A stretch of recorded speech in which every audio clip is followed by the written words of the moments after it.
Hello. Last stream I did, it was a behind the scenes of the 24 Hours of Daytona broadcast, and that was a lot of fun. This stream, however, is going to be, again, like normal, me racing, as well as commentating for RaceSpot TV. You can find that at the YouTube channel for RaceSpot TV. It is the finale, round 10, at Las Vegas. The IRAPS Real Sim Racing Winter Series.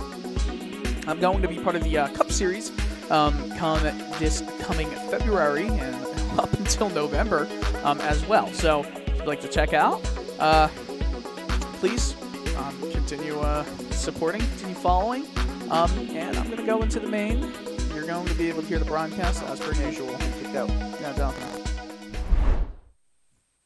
And hello, Jonathan. Jonathan? I took that time to go fill up the Brita. The Brita filter. Okay, so let me see what times I can get in practice here. What did I just see coming out of the pits?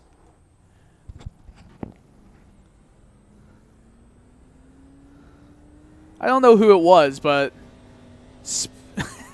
spinning the tires and just, you know, it was gorgeous. They're showing us a black flag. They caught us speeding on pit road. We need to make a stop and go. Immediately, I'm speeding on pit lane. You know, it warns you about that, right? Can we turn the wind off over at the airport? I wasn't even thinking about it. Yeah, you say.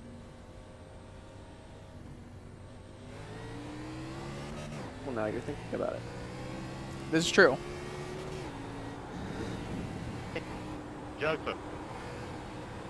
I feel like this might be a race where I keep the push to talk off. Car stops down low. It's Vegas.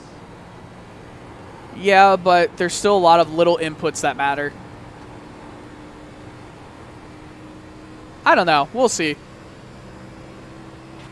Are you running like a Forbidden Legacy Vegas like before it was 8, or what are you running? Nunya. Is that fit setup really that free? No, I mean, but it is Xfinity, and it's never necessarily the most comfortable around here. Low car down low. Go high. I'm a little perplexed, but sure, okay.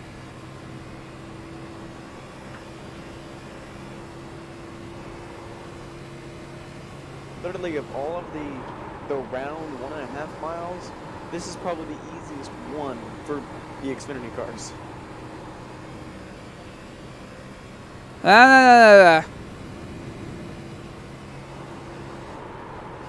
But you want to have a debate because you have Chicagoland, Kansas, Kentucky, and Las Vegas. Out of the 4 of them, Las Vegas is the easiest one because Las Vegas is A, the smoothest, B, the widest, and hey guys, I just wanted to thank all of you kind of for shaped racing perfectly this with good passing. this season.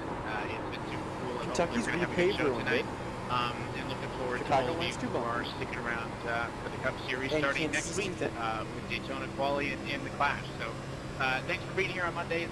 Make me feel like I'm not wasting as much of my time as I probably am. We get good feels like this. So have a good race, and we will see you next week, hopefully. Evan, what do you have better else to do? Who's this Evan Pastoka guy?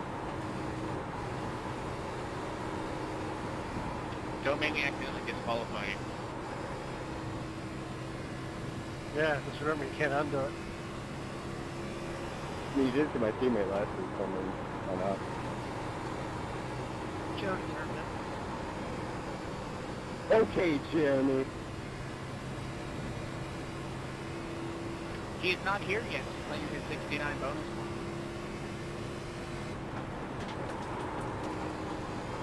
Can I have 69 bonus one, Devin? Well, as a car owner, I would like to claim them. I don't know if that was netcode. I got 0 contact on that. Now, Liam, is that one of the old HPR bodies, or is that a new car? No, I got sideways, so I just have no problem. I'm Lifting out here. like 3/10 off the pace. Kind of what I thought. No, this is Where one do of you the think old you're losing junkers time? I found out the streets because, you know, I'm broke and everything.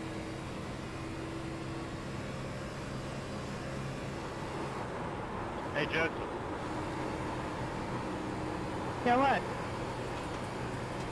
I gave all my serving or There's two savings ways here to Bernie to really Madoff. lose it, and that's you're not So with a running Dr. turn Pepper car, one mate.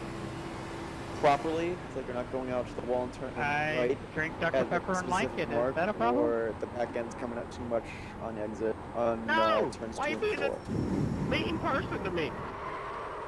I love Dr. Pepper. I was just wondering if it was a Bubba Wallace paint scheme. Oh.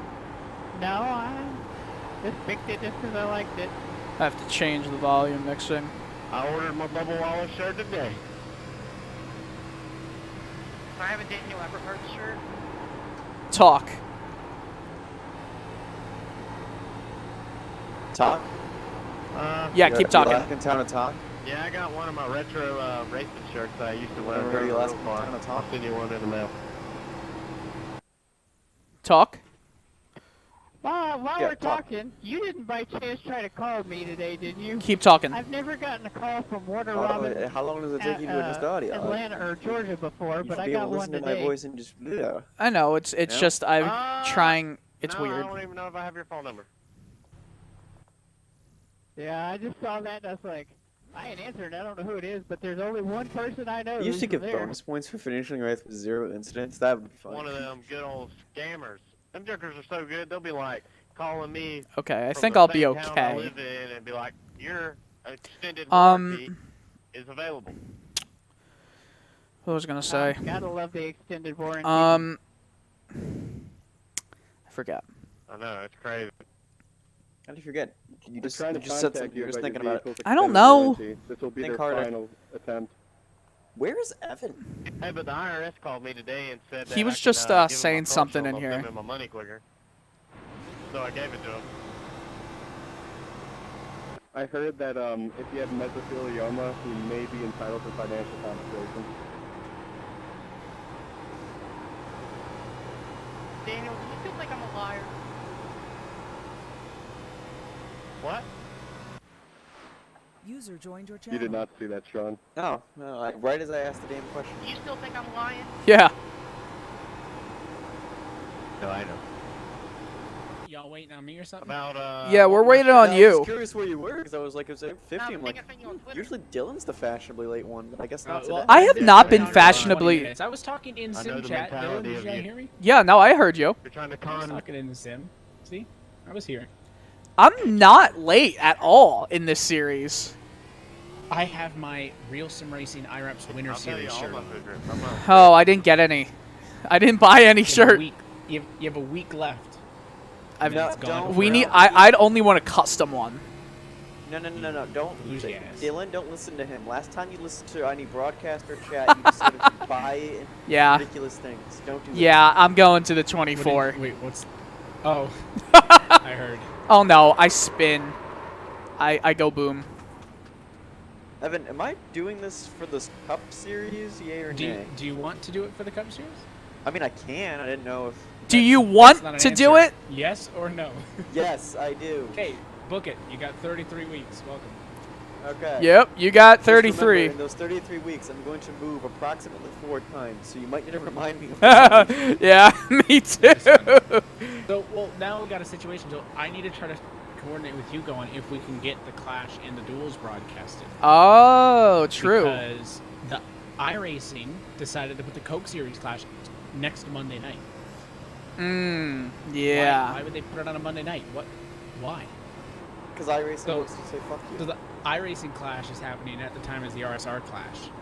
And then the Monday after that is the Coke Series opener at Daytona, plus the RSR duels at Daytona, plus that ERA event on RaceSpot. So I don't know if there's room to get them broadcasted, which would suck if there isn't. I thought Coke was on Tuesday. It is, but the Clash and the opener are on Mondays for Michael, how much do I have to pay whatever for your car goddamn number? reason. Who's drinking? What? All of that? them, apparently. How much The do I have answer to is pay for yes your car to number? who's drinking. Yes. I don't know, did you see that meme of the No, people I want the 30. that stormed the White House, but they photoshopped them inside the you iRacing haven't sent thing? me any Oh numbers. yeah, that was You don't get hysterical. Not. That was because the Start the 24. video. Oh my goodness, Liam. Debacled. Hello, Billy. I heard that it Hel- wasn't Hello. great. Guys, reverse Hey, Ever, you and don't see have to what I just saw repainted your car. um Made it look really on good my because view coming out of pit lane. It upset me that yours doesn't have like a spec map. Oh and wow, all we that have sort of thing. 35 I should people. send it to you Oh dear sometime. God. Speak English, bud.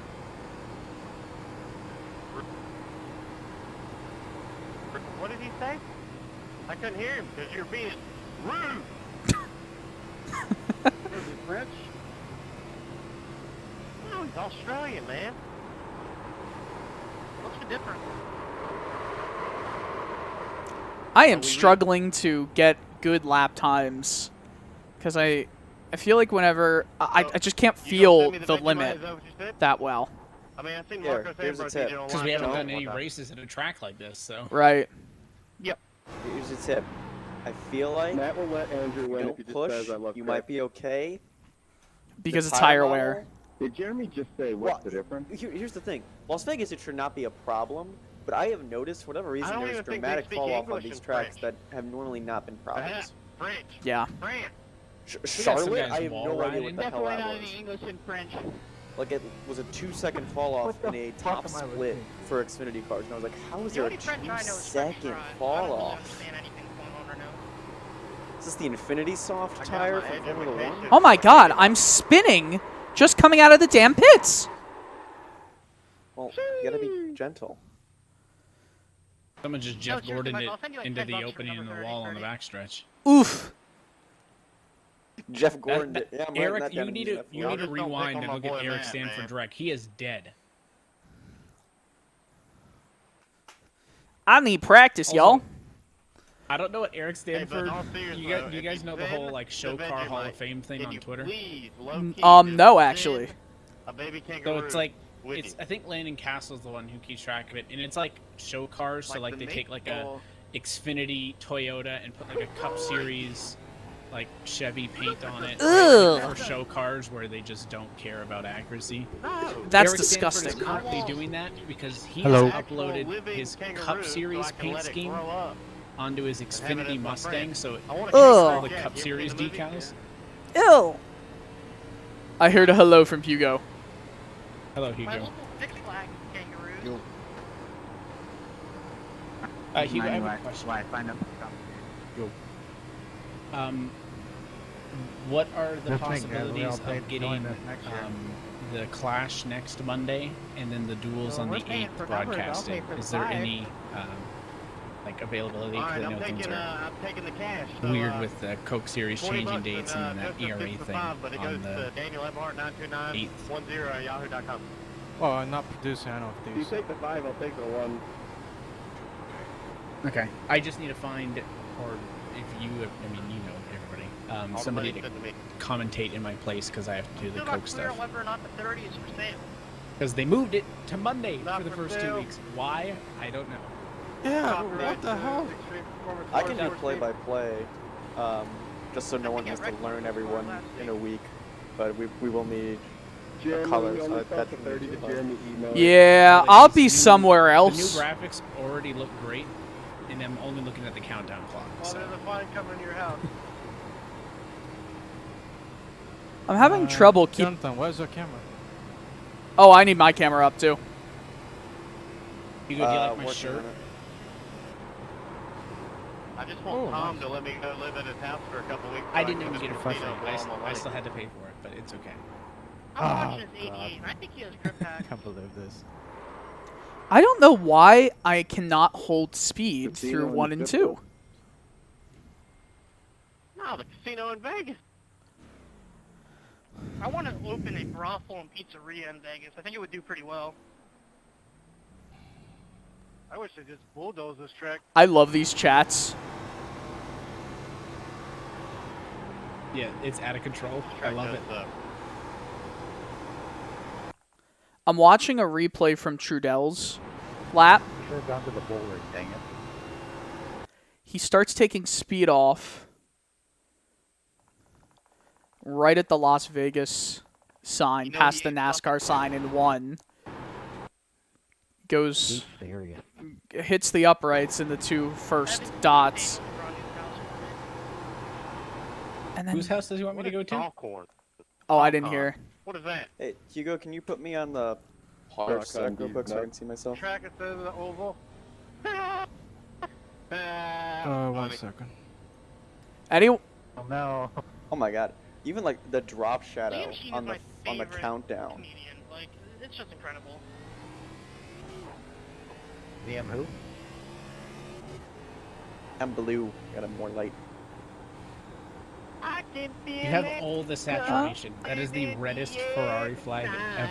It's great. It's Solo. my, like, pixel cam, so unfortunately it's max saturation, which is annoying. All that dude right in the face. when you go into your options, under saturation, it's just yes Dylan, or are you gonna no. be in the booth 30 cup season too, or is that just an It's just black or white or nothing. I'm good. Oh yeah, I'm in the booth and I'm going to be in the car. So we'll see how that turns out. Hey, Dylan, you made somebody angry. What? Somebody was mad at you in the Facebook Clean your group. room, I won't wreck you. Why? I don't know, because they said you're too busy talking on the broadcast to drive and you keep wrecking him. Who? Clear low, clear low. You gotta go look for the post. I'm not wrecking anybody. Clear low. What?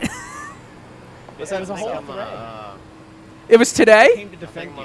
No, it was like a day or 2 ago. People came to defend you, Really? and people backed you I'll up. invite all you guys out there so I can wreck y'all. Gary backed you up.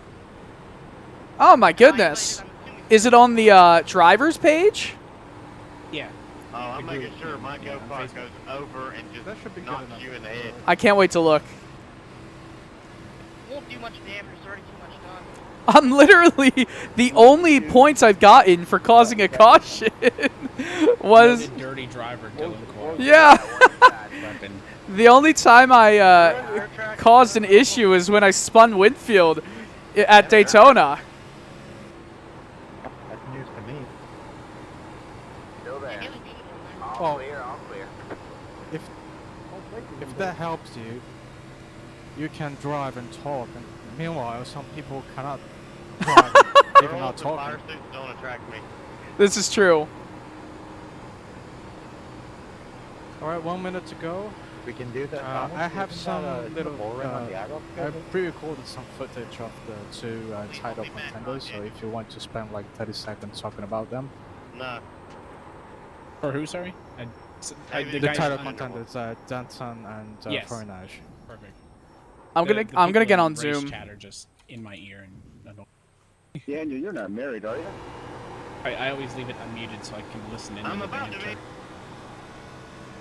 Oh, that poor girl. Well, you're gonna have to get out to Vegas before you get married, so we can go out and have a good time. Only, Tom, if you take me and Andrew and Dave. All right, that's the deal. All right, silence, please. I want you to remake The Hangover with us. I could get close. Sorry about that. Oh, we ain't remaking it. We're gonna make a new one. Yeah. I'm gonna go and I know Dylan doesn't talk a lot, but he can't come because he's only got one lung. He couldn't put up with a lot of it.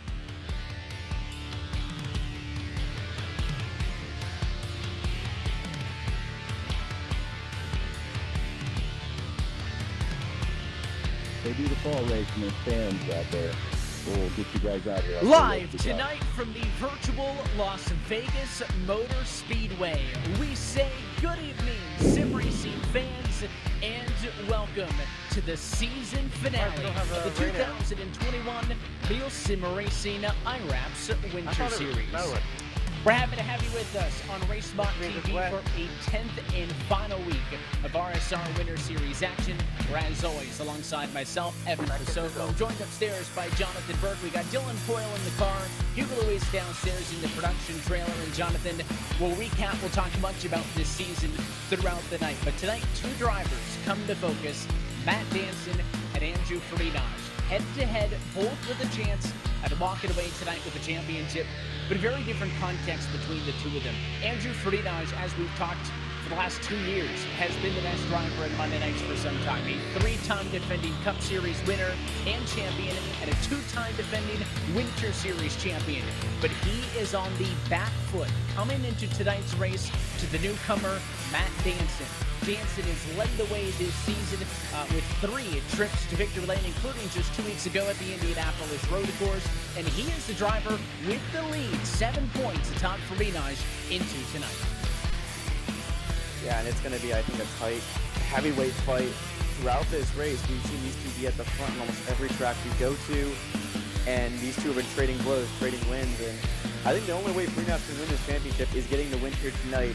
And Danson, the only way to prevent Farinaj from getting the win is getting the win himself. So it's a heavyweight fight out front between Danson and Farinaj. But keep in mind, there's still other title fights. The only one that's really secure in their point spot is Michael Lariah, who's pretty much his third locked up unless something unforsaken happens to him and he disconnects. But everyone else, they're still fighting for points and they're still fighting for pride. So there's a lot to fight for, not just between the top 2 in this field.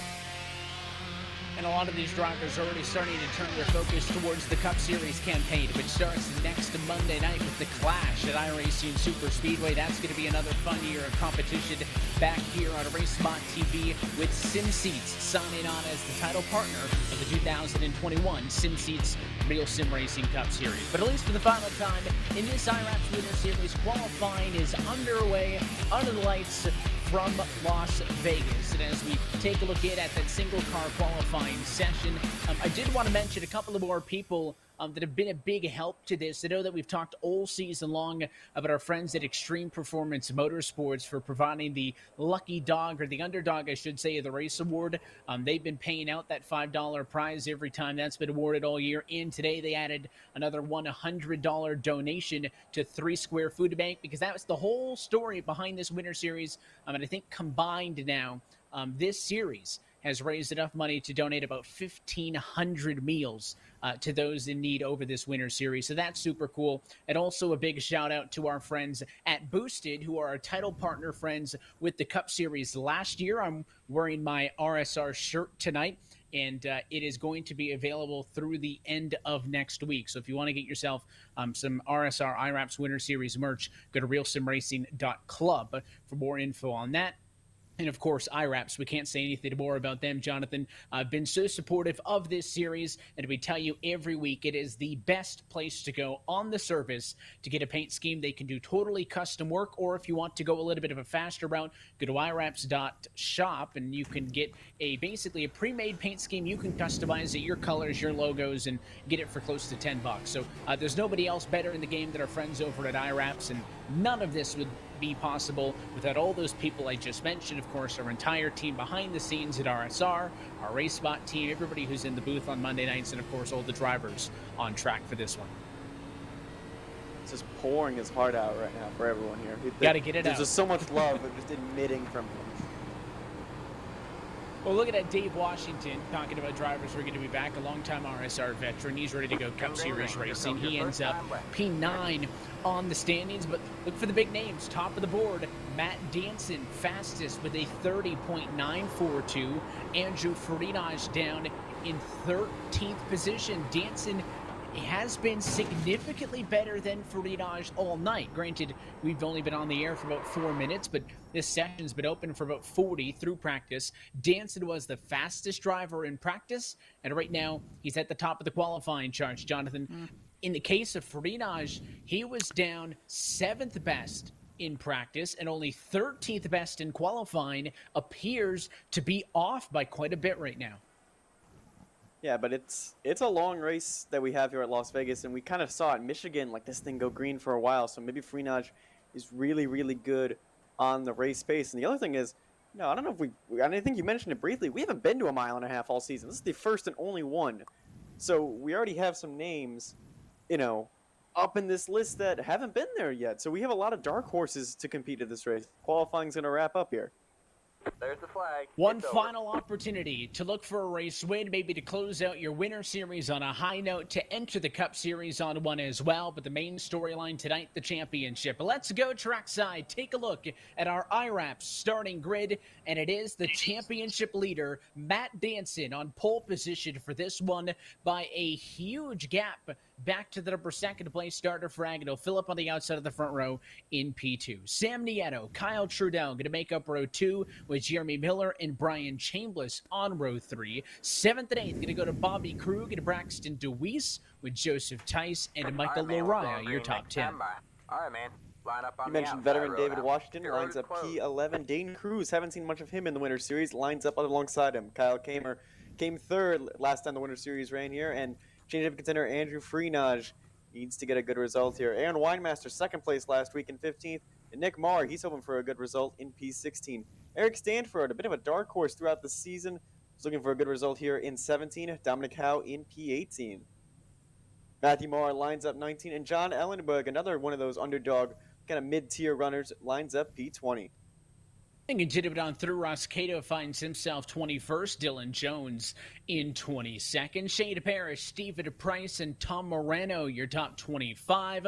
Through P28 are the drivers with times. That'll be Leschinski, Kuczynski, and Weaver. And the first two provisionals go to Liam Sheen and Daniel Everhart. We have a total of 35 cars here tonight, and these guys did not qualify, just taking provisional. Steve Durham, Sean Kalis, 31-32. Michael Moser in the 33, R. Dillon R. Coyle in the 34 position in the 79, and Rita Valderrama in 35th.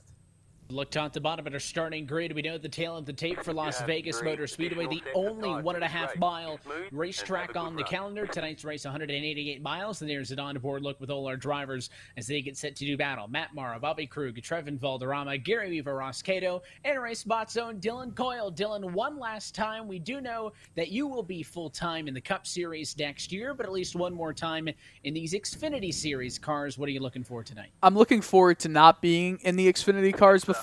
I don't love them. But apparently I cause issues while talking on broadcast. I just looked at the post. What? Drama.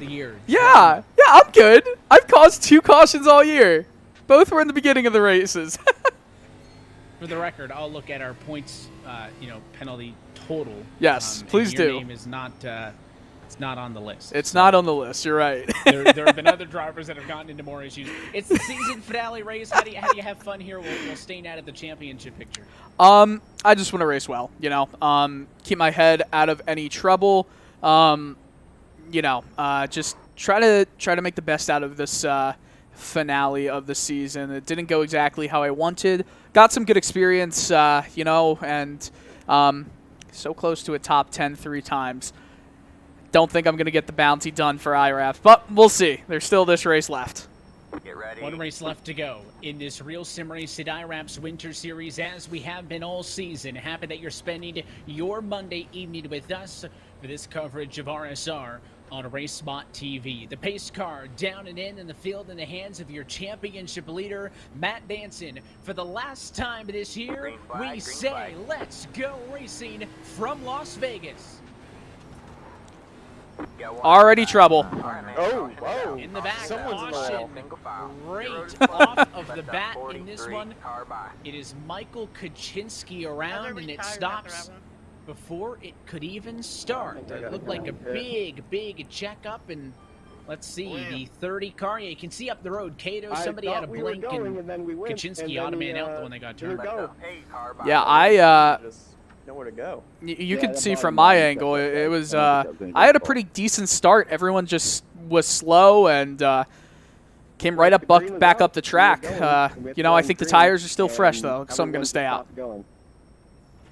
So a early yellow in this one. Going to put Kuczynski a lap down, and is going to shuffle things up a little bit up at the front of the field. The one thing that I was almost worried Sorry about about is that, Michael, because but the I yellow don't know came why out we so were, like, quickly, starting, did stopping, Dancer starting, possibly stopping, lose the stopping. race lead? The answer is going to be no. Agnell Phillip Oh, tried half the field of split the to the pace 05 car. will Oh, no. maintain the race lead in this one. We all got And to not stop not and to take our already get into it. The race has just started, Whoever has hasn't a even pace started car, in can some you just respect, wave Jonathan. it But so we can get a this is bar already tires in up trying to favor to catch the Dancer, field? right? So we talk Pace about car. Ferdinand looking like he's on the back foot to start this race.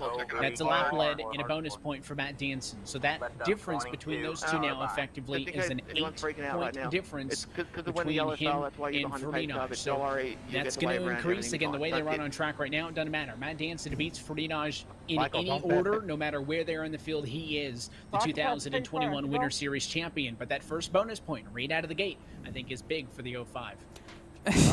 It's amazing right now, actually, because we had to half the field had to wait for the pace car to come around, and now Danson is a second behind, or half a second behind me. There is a lot of confusion going on right now, guys. Yeah,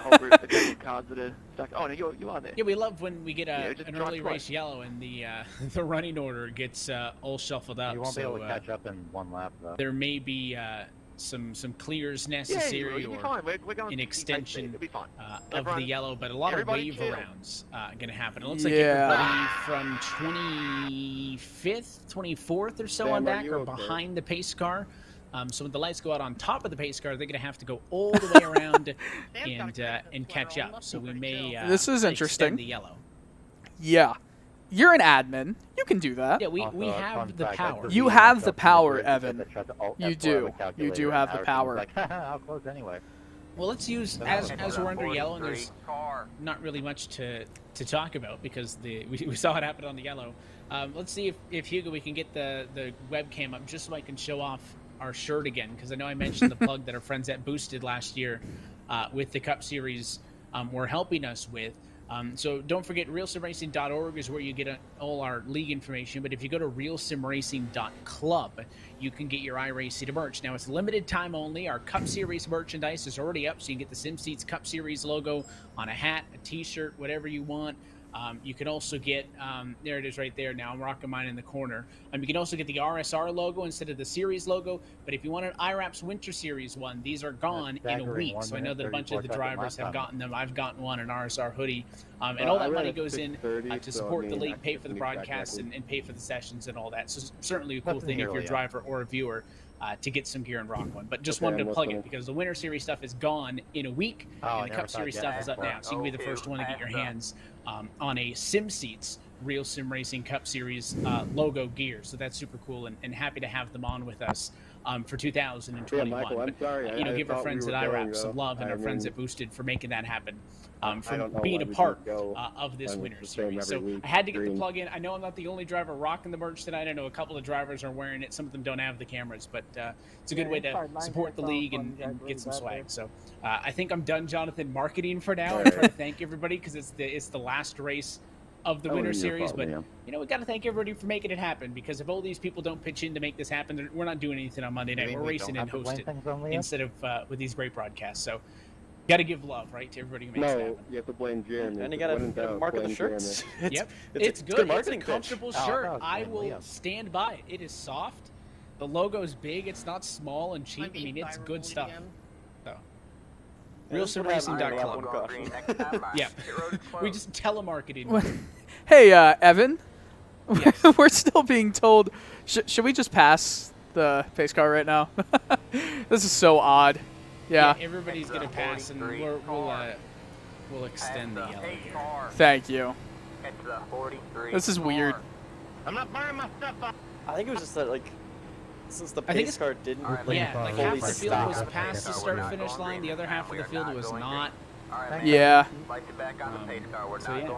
Yeah, like it. That's the behind-the-scenes aspect, right? Oh yeah, it's beautiful the way you just threw that caution flag. Puts what is his name, Bernie to shame. It's Barney. Yeah, Barney on the flag stand. Yeah. Oh yeah. He needs or help. shame. You don't even know the flag man's name. I'm sorry. I'm focused on something else. We have had some rough races. Martinsville and last year comes to mind. Barney works hard sometimes when he's working on 15, 20 yellows a night. So yes, I step in. I try to help him out when possible. So you do. Lights back on top of the pace car for a moment. The lights will go out this time by and we will try again. Hit the reset button, put the opening 6 laps behind us, and actually get this IRAPS 125 underway. And I think it should be a good race. You know, we talked about this at the end of last week, Jonathan, and I know that you already touched on it, the fact that, you know, we don't a schedule that's normally made of, All right, man, we're going not green next all, but time. Bye. mostly intermediate tracks. This time around only had 1, so we don't really know, outside of our championship favorites, who we expect to be good on every week, we don't really know who's going to be that surprise guy out there. You got guys like Brian Chambliss, Sam Nieto, right there up inside the top 5 with the, you know, Agnell Phillip. I mean, first time on an intermediate this season, an opportunity for some drivers. Yeah, it's a good opportunity. I think a lot of guys showed their speed in qualifying and in practice, and I think Phillip and Chambliss, and also Jeremy Miller, last week's winner, showing good speed. He's up in the top 10, but it's going to be interesting, as it looks like it's going to be a single file restart since we did not complete a lap. So that's not going to play into Freenodge's hands. Didn't we have a restart off of a first lap incident earlier this season, and it went back to 2 wide? I am not sure, but it is working tonight. Put it back. Per our rules, where if there is a yellow within 1 lap of the restart, or in this case, 15 seconds. Love this start. It is the best possible start to the finale. So it is a funky way. That's maybe, you know, it's a sunset and we're racing into the night here in the entertainment capital of the world. So maybe it's a full moon night from Viva Lost Wages to get the season finale kicked off. Let's try it again. Pace car. Down and in, field in the hands of Matt Danson, green flag, and this time we're racing at Vegas. Outside. Uh. Clear high, clear high.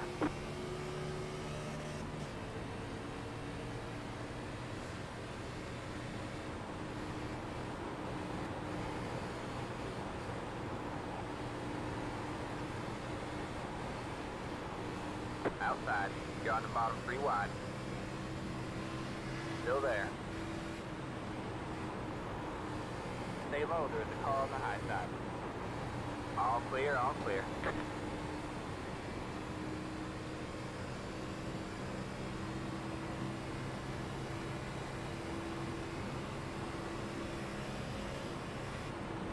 Inside. Stay high. There's a car on the low side. Still there? Hold your line. Clear low, clear low.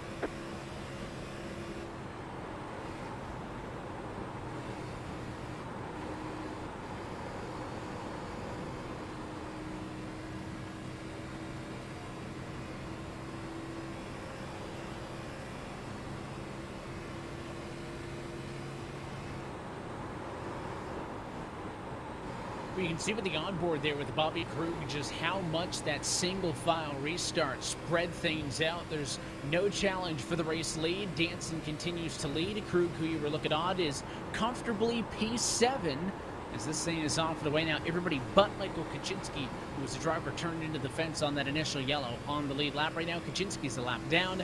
Other than that, finally got some feet underneath ourselves working lap 10.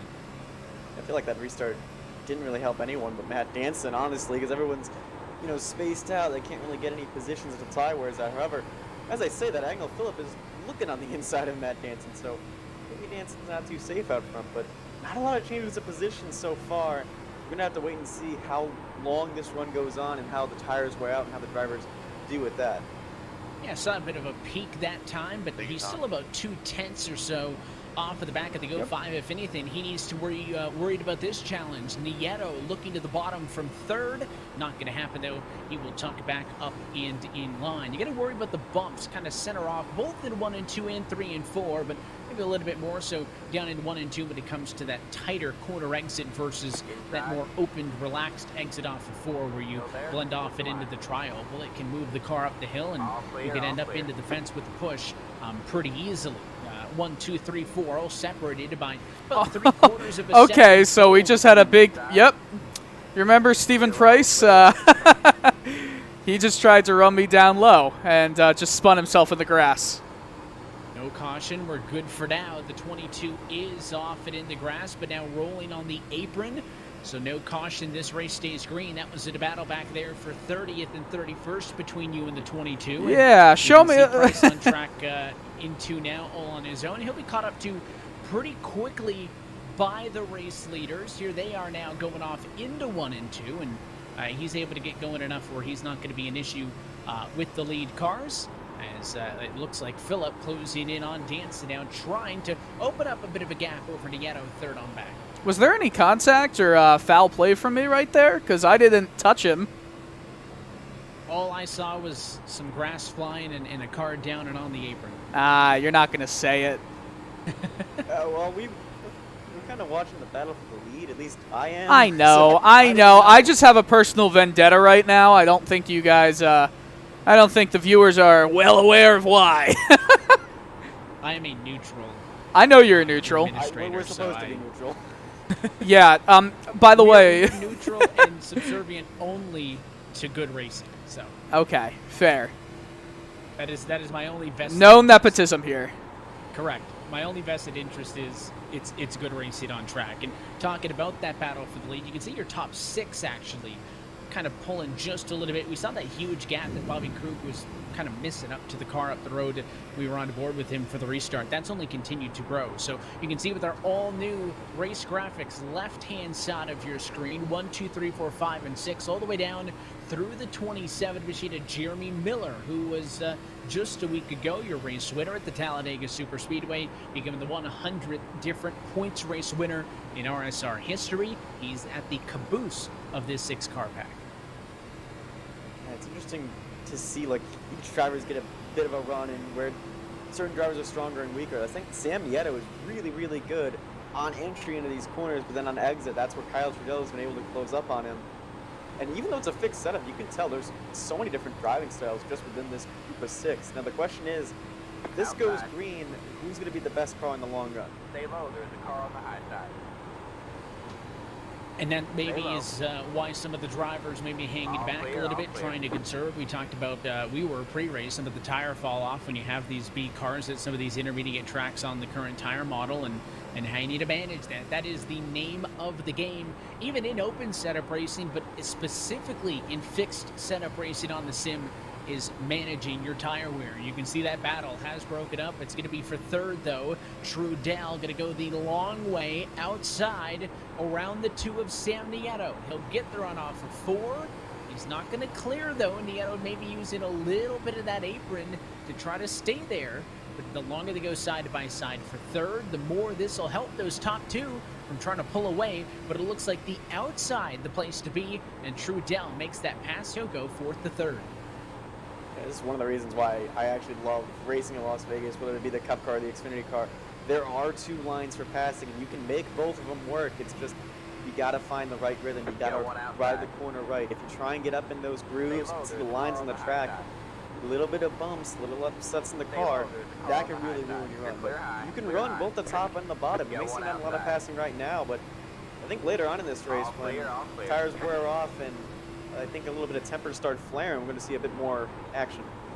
Well, up front there, look at that shot there, how close some of those cars were getting to the outside wall in 2. That included Agnell Phillip, who is still trying to hound Matt Danson. Danson has led every lap thus far. We talked about that making his championship lead an extra point atop Freenage. If he could lead the most laps, that would be another bonus point available to him.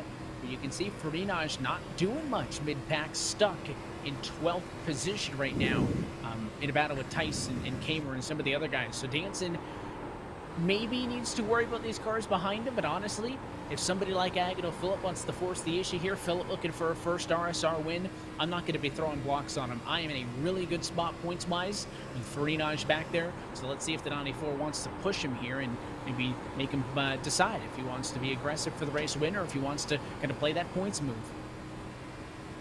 The other thing, too, is like Agnell Phillip has shown signs of speed. It's been a rough year. He's had some bad luck. I think the big crash at the opening lap of Montreal is what comes to mind when I think of the 94. He's shown pace, and he's been up here in the top 5s. Looking at the chart right now, he's actually got 3 top 10s. And I think this is just kind of a pride race for him. This is I need to go out and get a great result. And I think of a lot of these guys, like Sam Nieto, who missed the opening at Daytona, this is also a pride race. Go out and get a good finish. So if I'm Matt Danson, these guys start getting racy, I'm just gonna be like, yep, okay, you can go by. There's just somebody for like an Eberhard as well, who, we looked at the points, is maybe too far back from Lariah for that third spot in the championship, but trying to hold off Ross Cato. That could be a good battle between those two. They're back in 22nd and 24th respectively, so maybe Kyle Trudell in third right now, in a position to launch himself to fourth in the overall points. This is all a statement, a momentum, a kind of show me race, because automatically when we start the Cup Series, as you can see now, Nieto back on the inside of Trudell and trying to take the third spot back. He lost it on the bottom, but he may take it back down there in 1 and 2. The 7's going to stay in the gas, and they'll stay door to door down the Nella straightaway. But as soon as we go Cup Series racing, the conversation is going to go to who's going to be the championship for. Ferdinand, probably Danson, based on this performance. You got Eberhard and Lariah. Those may be your favorites. Does a Dylan Jones get in there? Where's that extra spot, right? Who's going to boot somebody out? Is it going to be Agnew Phillip who takes that next step? Can it be that 2 of Sam Nieto? Even a Kyle Trudell as well. All of these drivers are top 12, top 8 playoff cars, I think. Given the right circumstances, can take that extra step. Granted, we're not going to be racing for the championship in the Cup Series for some 7-8 months, but this is on their mind. They want to prove against these guys that have had their number, hey, I can get it done, or especially for the newer drivers like the Phillips, like the Dansons, proving that they deserve to be here, and they deserve a lot of respect from the long-time RSR veterans. As you see, Nieto did get that spot back for third, so back to where we started. First, second, third, and fourth. No changes up front behind them. Chambliss able to get around Miller for P5. Yeah, that accordion's starting to widen out a little bit. Miller was only a second away from Matt Danson just about a handful of laps ago, and now it's 2.5. It's starting to open up, and good thing for Miller, he's got a big gap down to David Washington, but there is a pack of cars in that midfield. Andrew Freenach is now starting to go on the move, and it's 2 and 3 wide going into turn 1 back there. Eric Stanford also hit the fence in turn 1. He has parked his car, so he'll wreck at a 15th position, so a bit of drama in the middle of the pack. But you're right, Ferdinand in a hornet's nest right now.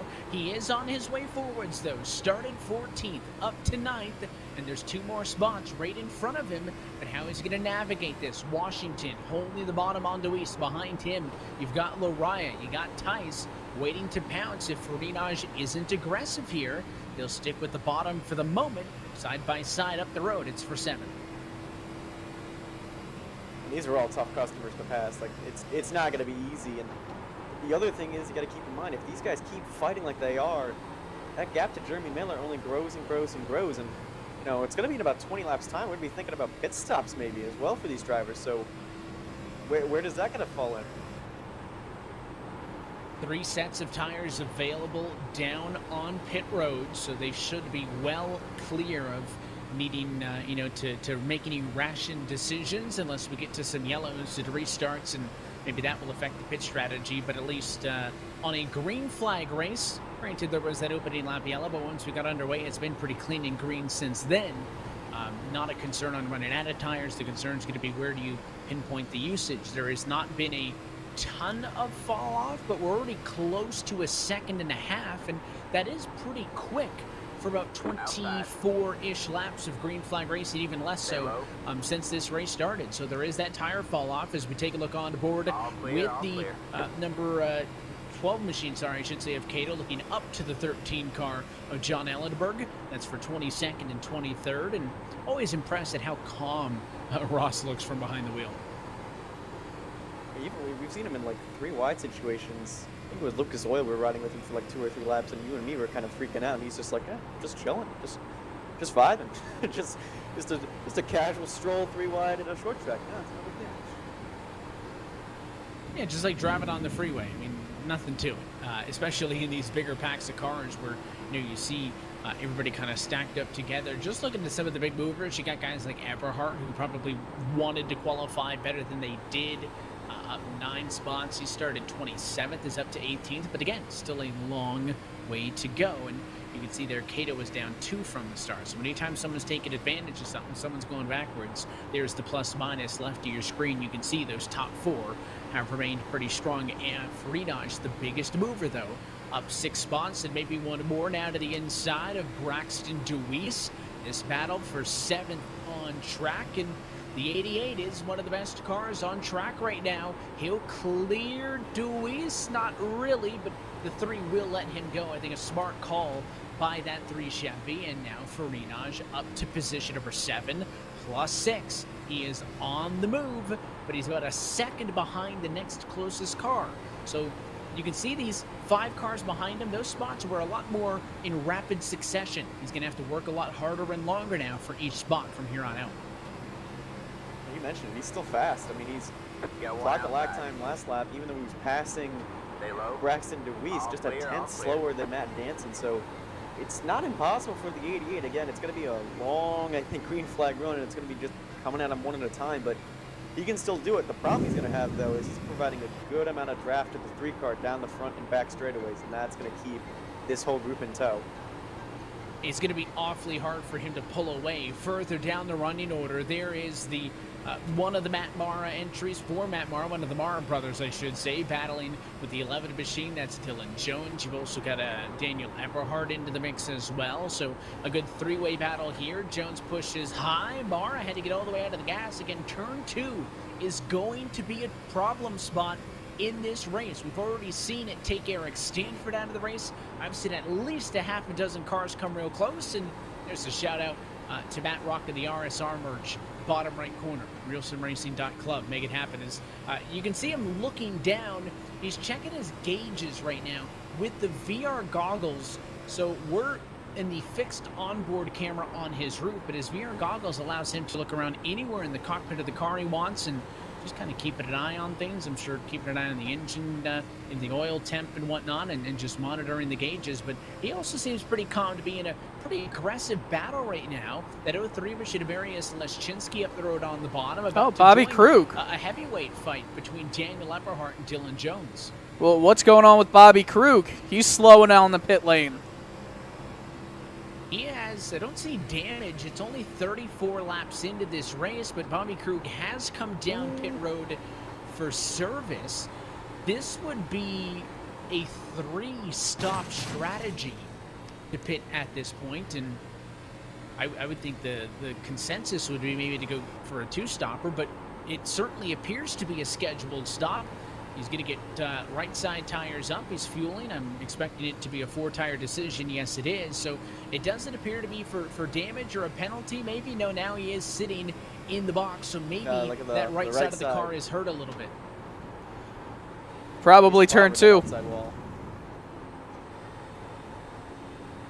I know he was close on several occasions to turn 2. He didn't hit it on the lap prior to pitting, but that doesn't mean that he didn't hit it at some point, and it looks like that this is basically just going to end his night. He gets it fixed, but that's 40-some-odd seconds in the pit box, about 25 seconds more than what it took to put the 4 tires on. So maybe Krug trying to get some of the right front damage fixed up.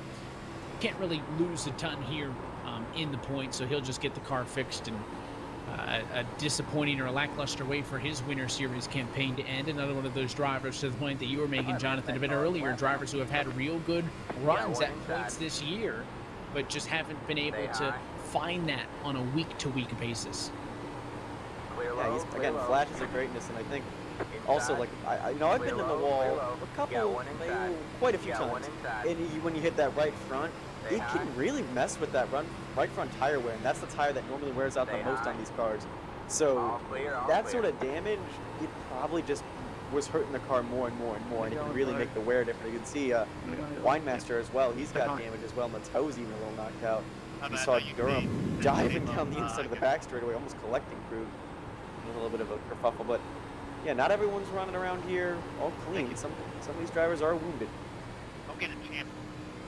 Lap traffic now going to be a factor for your leaders the longer into this race we go. You're looking at Dane Cruz going high, wide, and handsome, trying to work around David Washington. That's going to work out for him. That progressive banking from 12 degrees on the bottom to 20 up the very top is what allows those big runs off of the corner to kind of come to fruition, and that's why Cruz was able to pull so much on Washington down the back. So he'll move up to position number 11 and now set his sights on Joseph Tice for the final spot inside of the top 10. Looking back at our leaders, unfortunately, 27 and Miller is really falling off, and I think Nieto is just taking advantage of Agnell Phillip. There goes the 2 machine. Yeah, we're starting to see the long run fatigue get to some of these drivers. Phillips falling behind. He's fell off a little bit from Danson, and now Nieto has him. And Miller's gone backwards. Freenach picked him off. Shameless is the next one going backwards. He's almost a second and a half back from the 7th car Trudell.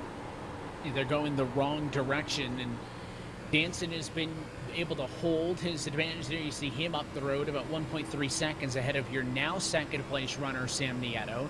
And with all these cars falling back, there's always somebody to take advantage of it. Freenach is still about half a tenth slower than Danson per lap, but it is allowing him to get positions. He's all the way up to position number 6. It is about a 2-second difference, but eventually, if the trends continue, he'll get towards Chambliss and Trudell and Phillip and Nieto. The question will be, is that going to happen on this green flag run? Can it happen on a green flag run? Or is that 2-second total difference? You can see his all-white car coming off of the corner. It's a better part of a straightaway between them at the moment. Is that going to be too much of a difference to make up if this race goes green? Is he going to need a yellow at some point? Or when you find yourself 5 seconds off of the race leader, does that put you automatically into the mode where you have to gamble a little bit with the strategy? Either go way early on the pit stop, go way late, because the fastest course of action or the safest, kind of most sure way may be to just pit right on your number. But you're not going to win this championship 5 seconds off of the race leader. This is not a position that Freenach is always in, but I remind us to go back to the Cup Series finale at Phoenix last fall when Michael Araya was seemingly set up to win the Cup Series championship. Freenach was on the back foot. That was because of strategy in that race. Yellow came out. Freenach got tires late and went on to win a 3rd straight RSR Cup Series championship. So when I say he's not used to this, I don't mean that there's no precedent for it, but it's certainly not a position that he's in a lot. So he'll try to chase them down in position number 6. In fact, the last lap, he was better than Danson by a tenth and change. So it fluctuates. Watch that gap now, down to sub 5 seconds.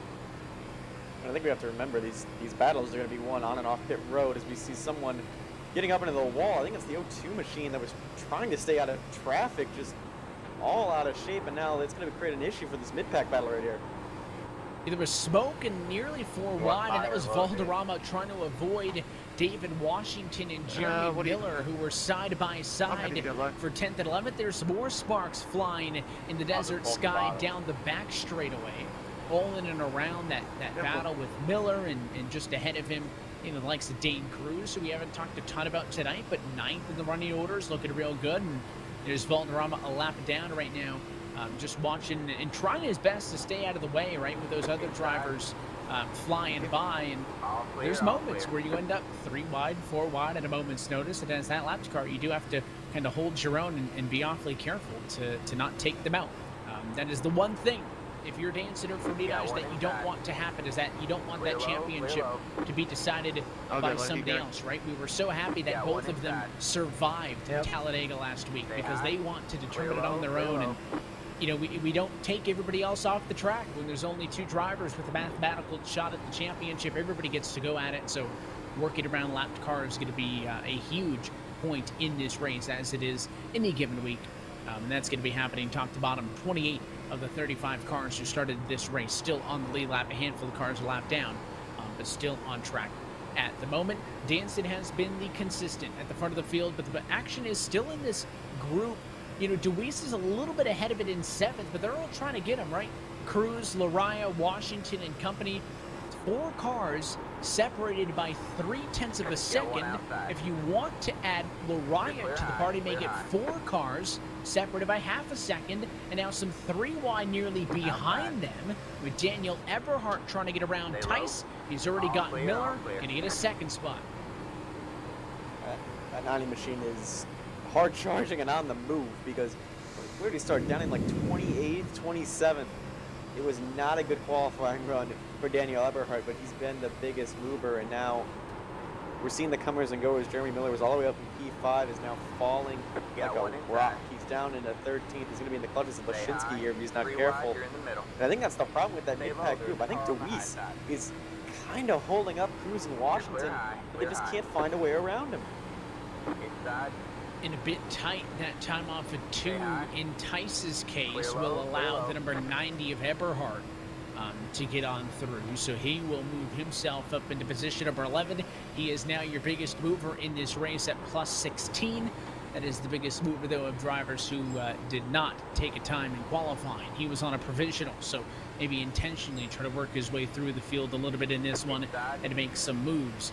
Closed it in on halfway, going to be 50 laps down, 75 laps to go from Las Vegas Motor Speedway. That 30 car was the next, or the most recent driver, I think, almost into the fence, Michael Kaczynski, so you got to be on it at all times. When a race goes green like this, it's very easy to become complacent, right, and kind of lose that edge a little bit. And when it can get tight and end up into the wall in a split second, a single car mistake for a single car yellow, always in the cards. Yeah, and it's almost frustrating as a driver. I personally love a loose race car. I love when iRacing gives those fixed setups and they get the back end always gets swirlies. There's a big cloud of smoke down turn 2. I'm wondering if someone just hit 81 miles an hour and got sent back in time. But 88. It's 88 miles per hour. 88. Oh! Get it right. In a spin, Liam Sheen is going to come to pit road.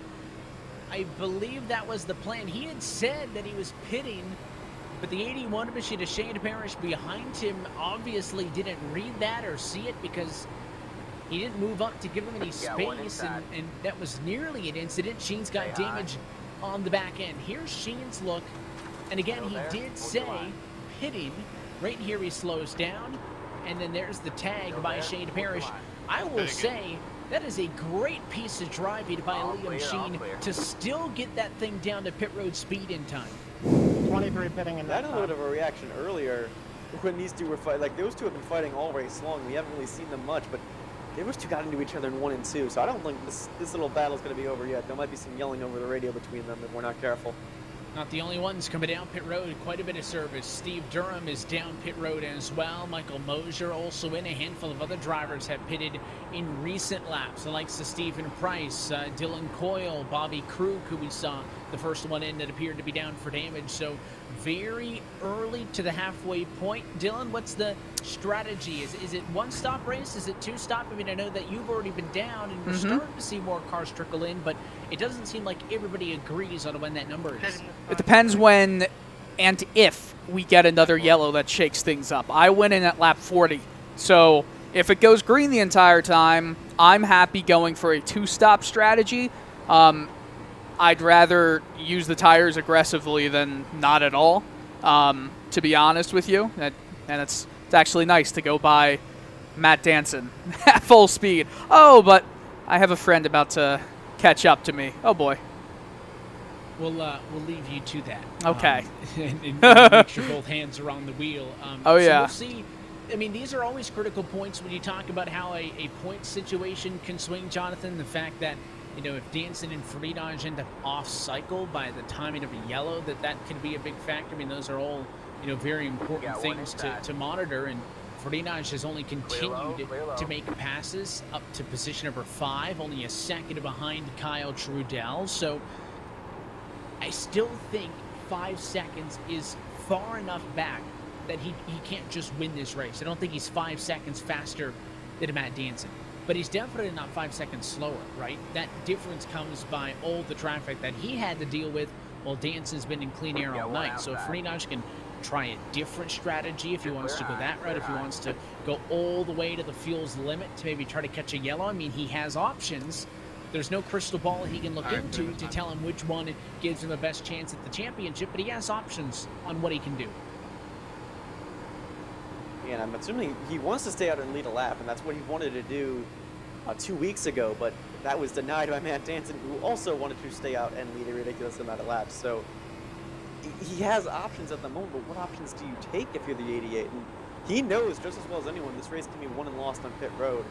We saw what happened at Montreal. There was a bit of a penalty We don't know if it was speeding. We don't know if it was a pit exit issue. But there was some sort of penalty given to the 88 car, and it took him out of that race completely.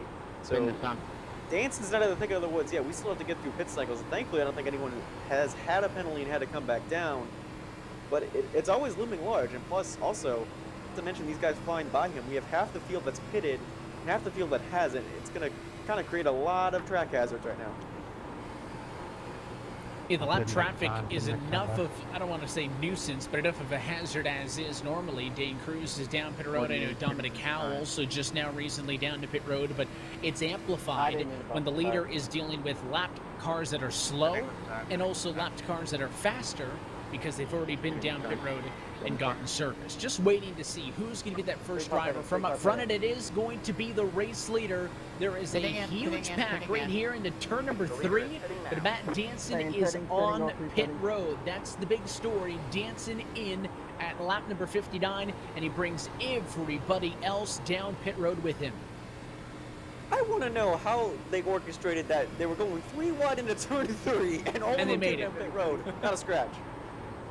2 drivers stay out. Sam Nieto still on track. He'll go to the race lead. I'm sure that is much to the ire of Andrew Farinaj, who would have scored a bonus point if Nieto had stayed or gone in. Nieto to pit road. Andrew Farinaj also to pit road. So no bonus point for the 88. He has to come in at lap 60. Yeah, they're reaching right to the limit on fuel, I think. And, I don't know if that might have been a little bit of a rude play by Nieto. I don't know if Renard is going to look so kindly on that one later on, but Nieto also was in his own little points battle. He lost 4 places last week at Talladega due to an internet issue. So, again, this is a guy that needs to make up space. It looks like the 05 is going to cycle back out to the lead for the moment. It's just Ross Cato and Kyle Kamer that have yet to come down pit road. And the call, no shock, is the 4 tires and fuel. If 60 is the max, they could probably go close to 120. I mean, they could probably go further on this opening run than they could go on the next run, because again, we had about 6 laps of yellow right off at the start of this race. They used very little fuel at the beginning of this one, and then you can see Cato is down pit road in his fast forward esports entry. But I don't think, if this is the number, that they can make it on a one-stopper, and that means you could see a lot of very late splash and goes, a lot of drivers saving. I'm just surprised that Farinaj and Danson, with a lap of difference between them, pretty much on the same strategy. Danson in at 59 and Farinaj in at 60. They were waiting on 2 more cars to come down pit road. That was Kyle Kamer and Ross Cato. They are both down to pit road this time by, which means Danson will cycle back to the race leader. And in about 10 laps or so, he will secure an additional bonus point for the most laps led. That'll put his advantage over Farinaj to 9. And it seems like that window of opportunity now starting to close for the 88 team. Yeah, just a perfect pit cycle from that 05. But can you save 4 laps of fuel at 6 miles? You have to try and save to get to the end. And I think... I mean, if you're Andrew Farinaj, do you do it? Do you try it? I think I would have suspected. I mean, if they know it's going to be close, you think that the leader or the guy with the advantage in points gets the preferred call, right? He's not going to be like, oh, I'll go and take the alternate strategy for you. So if I was Farinaj, granted, Farinaj is a million times the race car driver I'll ever be, so it's funny me pointing this stuff out, right? But at least strategy-wise, I would have gone on the strategy that Dylan's on, or some of the other drivers who pitted earlier, just to mix it up. Because 5th is great, 4th is great, so is 3rd, so is 2nd, so is 1st. But you're in the point now where he's got 2 bonus points. If he gets that 2nd one, you can only get 1. You're going to be working with at best an 8-point difference. But the difference between 1st and 2nd is only 5 points. The Farinaj needs to win this race and have Danson finish 3rd or 4th or worse, because Danson has the tiebreaker for more top 5s in between them.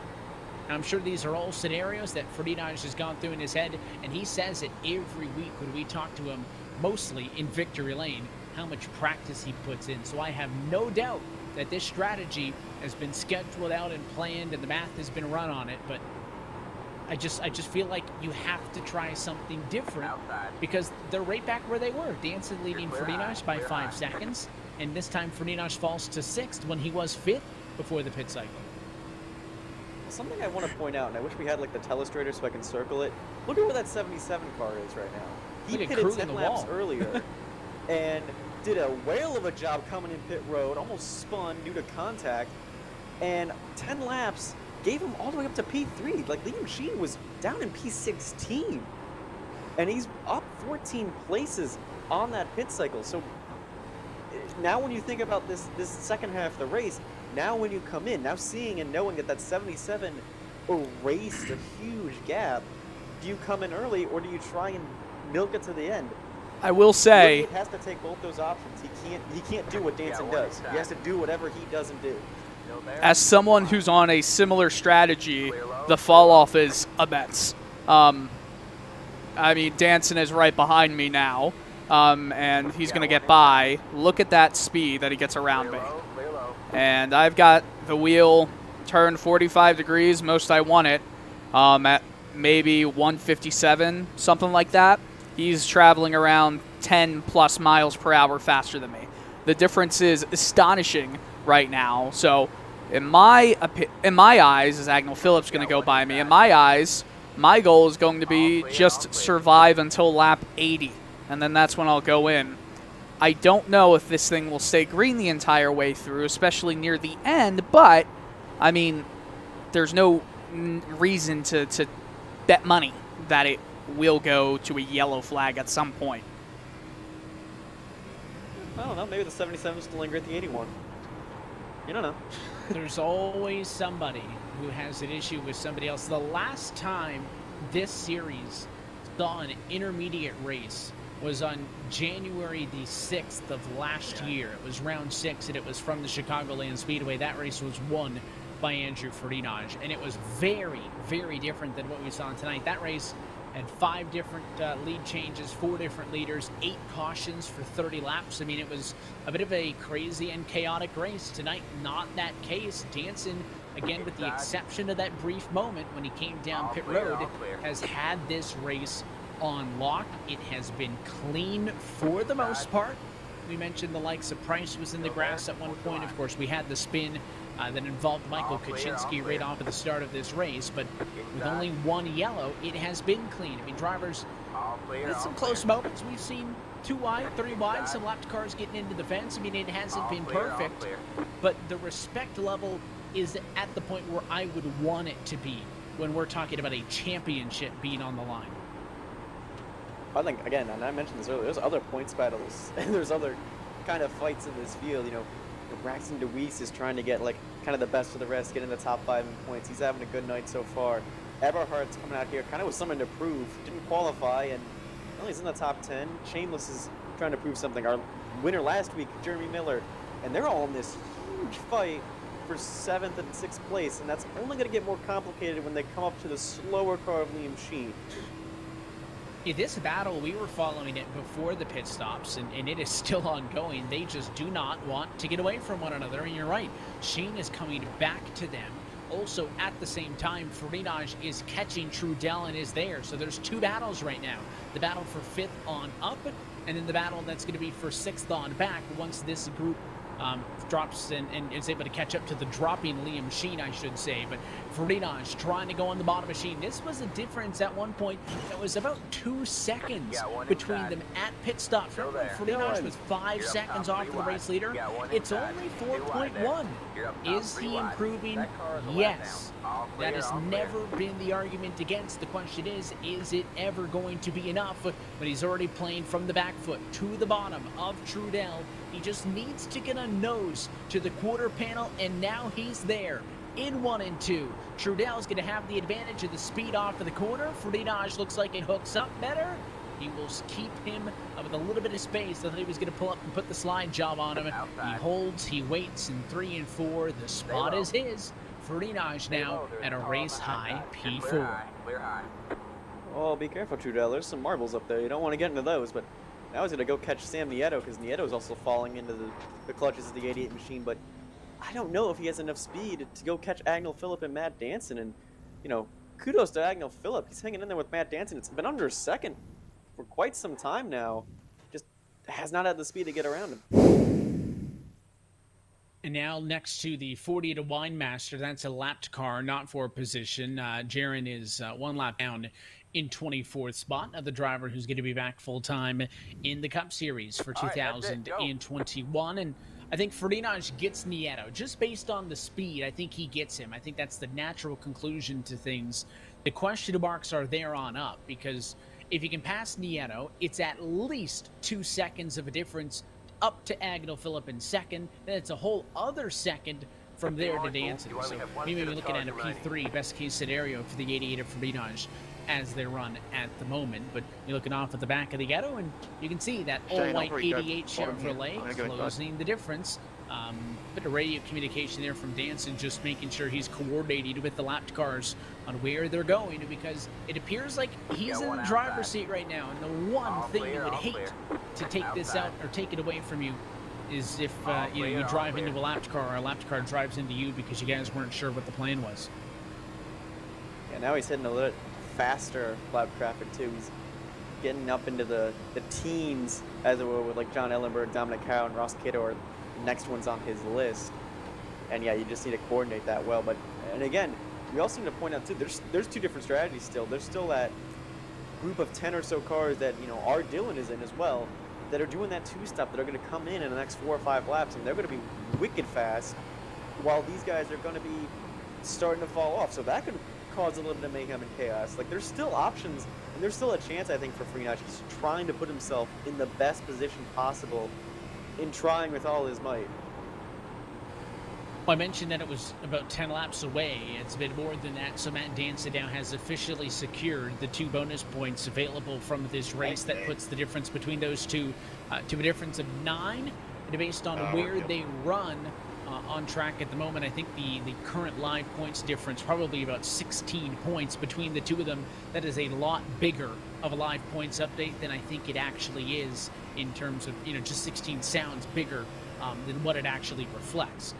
Once upon a time, just a year ago, when Andrew Ferdinand won his 2nd consecutive RSR Icebreaker Winter Series Championship, he won it by 147 points over Kyle Kamer. We look even further back, though. When he started this streak back in the 2017-18 campaign, he won it by just 2 over Jeff Ward. So he's won it by a lot, he's won it by a little, still in it late at Vegas. 45 laps to go for Danson this time by.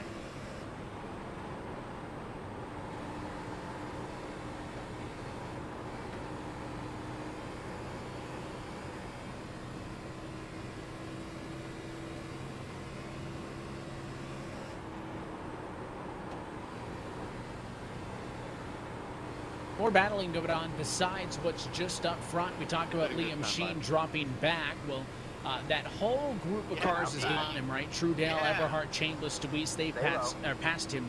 Now David Washington has done the same. Michael Araya about to be the next one. So Liam Sheen, again, was a planned pit stop, certainly locked into the 2-stopper strategy. So right at about lap number 80, those cars who pitted closer to lap 40 going to be down very soon, because this is basically the 2/3 point in the race. Why not? Let's go 3 wide in the run to turn number 1 for 10. Yes, Michael Araya seems to be a bit in a hurry. I don't know if he's got some casino money waiting on the table, if he really wants to go play some blackjack later, but did not want to wait to get around the lap car of Sean Kalis, and now is going to try and dispatch of Liam Sheen quickly. But, even though that 77's going backwards, I mean, it kind of worked. He got all the way up to 2nd on that strategy, and if we're thinking at the end of this race, Evan, that everyone's going to be short and they're going to have to come back down, the 77 may still be a huge factor, because he's going to be coming on those fresh tires. He's going to have 20 laps basically to rip off quick lap times, while these guys have to think of when to come down and splash. And will some try to save, maybe get to the end? I mean, you talked about it. Could they save those 3 laps, those 4 laps that equates to about 6 miles? Is that possible? We knew Sheen wasn't going to be able to do it. He's been solely committed to the 2-stopper, and he is in a little bit sideways as he locks up the tires and smokes him a little bit on his way down pit road. But he is in at lap number 83, so that's going to be his final bit of service. I know that Steve Durham also just now off of pit road, and Dylan, you got your pit stop at about a dozen or so laps ago, so you're good to the end now. Yeah, I'm good to the end on fuel. I got my stop, I believe, at lap 75, so 50 laps on the set of tires. They did it the first run, so should be able to do it now. I kind of wanted to put myself in a position where if I wanted to, not saying that I would because it would not be a strategy for a green flag run, if I wanted to and the yellow came out, I would still be able to potentially have another set of tires to get. But you know what? I'm not expecting anything from this race. I'm hoping a top 20. Not sure if that's possible, but I'm happy with the strategy that that I'm on. Seems like for Sheen it might be a potentially winning call. So fingers crossed for him. Outside. He's back on track. Still there. And he finds himself a lap down. Where is he compared to Danson? Because, again, he's going to have the advantage now to the end. Danson's not going to pick up anything, so let's see how high Sheen gets in the running order. That was Miller, I believe, on board with down pit road in his Valvoline machine. Bobby Krug also in and out for service. So these are all the cars that can't try to stretch. I mean, everybody here knows that they're not getting anywhere close to that lap 125 marker, at least for the cars up front. Everybody about 13th on up is trying to stretch. You got guys like Mara, who's been out there for 33 laps. I know he's gonna have to come and pit. Stephen Price in the same boat. The likes of Nick Mara, Tom Morano, Jaron Weinmaster, and Sean Kalis. Those are the drivers who are going to have to come down and pit for certain. It's likely they all have to. It's likely a dozen of them could run out of fuel, right? I mean, it's the last race of the year, Jonathan. If you might get it down to a lap or less than a lap of a difference, someone we know is going to run it dry. I mean, what do you got to lose, right? Aside from your championship two, a lot of these guys here for the win or the record. Yeah, sometimes you got to roll the dice, as they say here in Las Vegas. I'm sorry, I had to do it once. I had to do That's it. awful. It's mandatory. Knock it off the bingo card. The race can now be considered official. Awful. At Vegas, it's a known fact that it's not actually the halfway point in the race that makes it official. It's the roll of the dice gambling reference. So yes, race is official should the snow come down, because it's been a snowy afternoon, believe it or not. What? In Las Vegas. I thought it was just rainy. It was snowing outside my window. Luckily, the in-sim temperature is 68 degrees Fahrenheit. That's about 25 degrees warmer than it actually is. Wow. Well, we love that. I know that a lot of guys on social media were joking that they were hoping tonight's race wasn't snowed out or anything. So happy we can get I saw one reply. Don't say a lot. I saw one reply. There's a Facebook group chat as well, and Discord. Okay, fair. I'm not part of the Discord. What? It's not an RSR one. Stephen Price is down pit road. Matt Mara is down pit road, who we're watching now. And that battle for 8th is kind of the gift that keeps on giving. Chambliss, Washington, DeWeese, Lariah. I don't think either of these drivers have had a point in this race where they were more than a second ahead or behind of the next closest car. But even they are deciding to come down pit road. Yeah, Daniel Eberhardt. He pitted same lap as Nieto, as Farinaj, and he feels like he can't make it. He is coming down pit road. That should be the biggest indication to all of these guys, to us at least, that nobody is going to be able to make this thing. Oh, we got a spinner. We got a spinner on the backstretch. That's Bobby Krug. No yellow. We're good for the moment. There's a lot of cars in and out of pit road. Bobby Krug is the driver around, as you mentioned, and Andrew Farinaj, big development, is down pit road. So Farinaj, I think, accepting he can't make the distance. He is down pit road for service. Is Matt Danson going to respond, or does Danson stick with his guns? Well, if there is a yellow, then as long as he's able to lap them and he doesn't come down, well, we can put them a lap down, and then when it comes time for pit stops, if we have another yellow and he is able to make it, well, he's going to be in first nonetheless if he's one of the only if he's the only one that stays out. I mean, he's got all of the cards. and he is in, which is the decision that I would have made, because don't risk it, right? If you stay out and you get a yellow, Fernandez might end up with a pit stop after you, or vice versa. Yeah. If you pit later, you could be stuck behind. I mean, in Fernandez's case, he has to go against what Danson does, but the problem is, Jonathan, if Fernandez makes the move first, Danson can just do exactly what Fernandez is, and therefore negates his opportunity to go off strategy. I think the scarier part, at least for Sorry, Danson, Liam, was the I fact started that to everyone else in the top 5 came down too. And if he stayed out any 44 longer, I pitting. mean, you saw how fast that 77, even with contact coming into the pit road, got up into the top 10 on fresh rubber. Like Danson actually might lose the lead here. I'm actually thinking Agnell Phillip might hit him for the lead. He was within a second. Fernandez might go by. Yeah, I mean, Phillip was there. You gain a ton of time. Take Fernandez out of the conversation. Danson's win has not been secured. It's been, 9/8 of a second to Agnell Phillip, and Agnell Phillip undercut him. So as they run now, Danson is behind both Phillip and Fernandez. How long will that last, though? You can see Fernandez rolling off of turn number 4. I'm just looking at Agnell Phillip is already at the start-finish line, so he's kind of the de facto leader of this group of cars that has pitted. And then Matt Danson, across the start-finish line, is about half of a corner behind Fernandez. So at the moment, Fernandez actually ahead, as we see Deweese now pit from the top 5.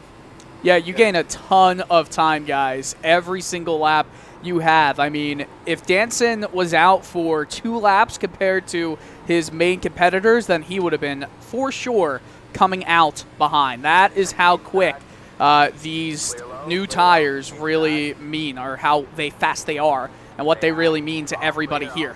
I mean, look below me right now. I'm on 20-lap-old tires. Oh. I didn't touch him. There's somebody. And a caution at lap number 95. Jerry Weinmaster has spun off of turn number 4. Well, that was perfect timing. Weinmaster got loose and spun on his own. Let's take a second look. There's contact down the back. That's separate. Watch this. Weinmaster to the inside of Dylan Coyle. He's got a bit of damage, and that is on his own. Brakes sideways. Spins. He will claim responsibility, and now we have a yellow late in this race with Fernandez ahead of Danson in the running order. Fernandez is on the lead lap.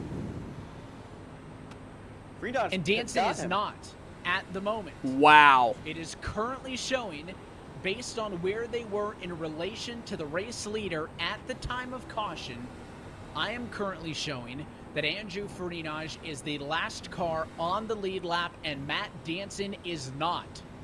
I want to go back and see the exact timing, because we were watching Fernandez pass the 7 as that yellow came out. It had to be a splitter, maybe was in front. So this is big. Danson should get the wave around, but Fernandez can come down and get service, because I believe he's only pitted twice. Danson's going to go around now. Danson's got the wave, so Danson's probably going to come and get tires too.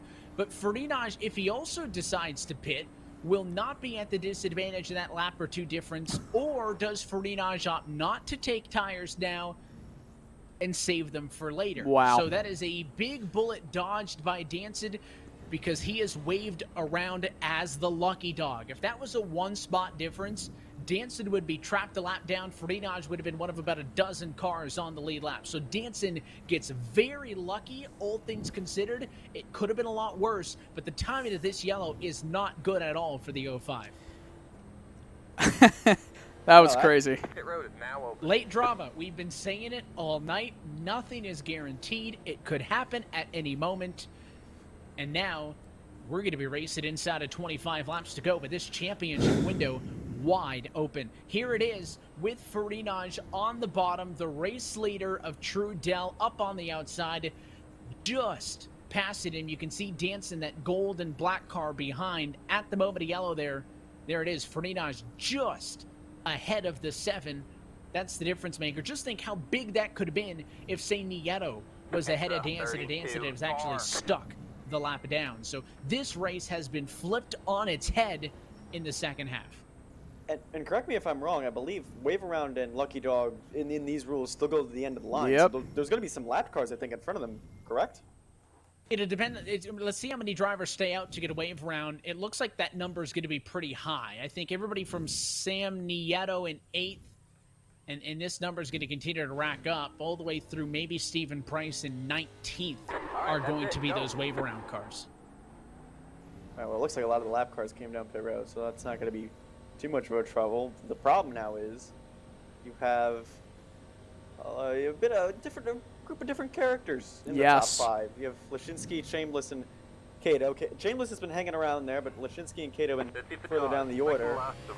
We know that 94 is fast. Kyle Trudell's been in the top 5 as well, so this is not easy. We're not even talking about a different group of characters. We're talking about who has fresh tires, who doesn't. I mean, I'm a group of lapped cars who went in right now to get some tires. I know that there are some drivers who went 20 laps ago who are going to be on the same set. There's some who went 10 laps ago. This is going to be an incredible finish. I don't know if Danson's going to be able to do it. I don't know. I'm surprised that Ferdinand didn't get tires. And again, there could be yellow in 5 laps, and maybe that's when you want it. I think it's going to be more aggression-based now. Yeah, I mean, I think they both have a set of tires because we had 3 additional sets, and I believe they both had made their 2 pit stops. So there should be a set left.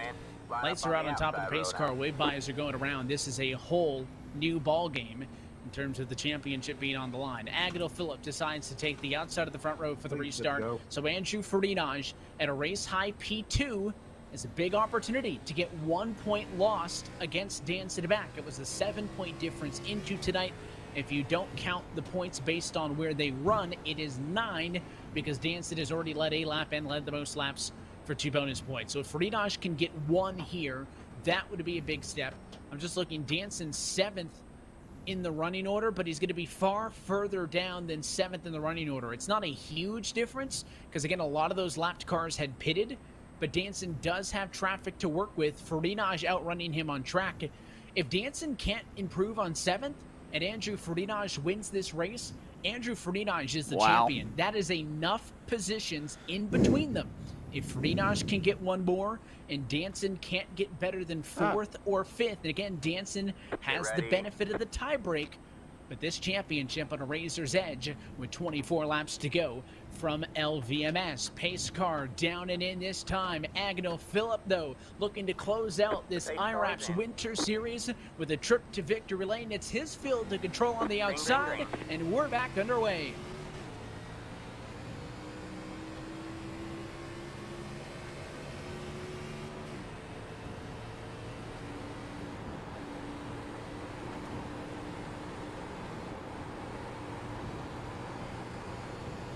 Two by two for this restart, very different than how things raced.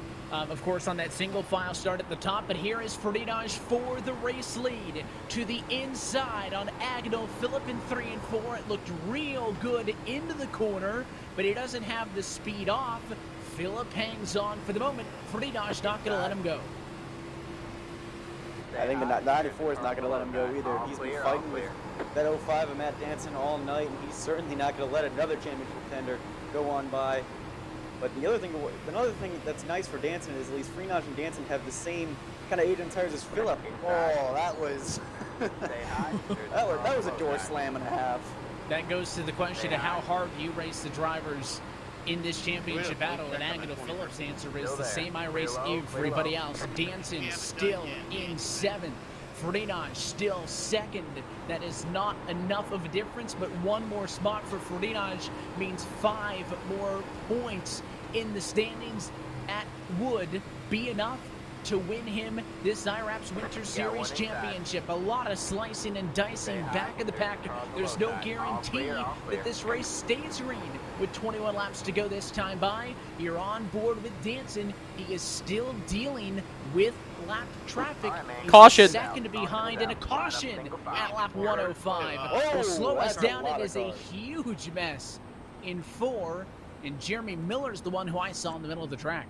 I think it was the 81 of Shane Parrish, and up and over he goes. That was Ooh, Catch that was a those two heavy hard. hit.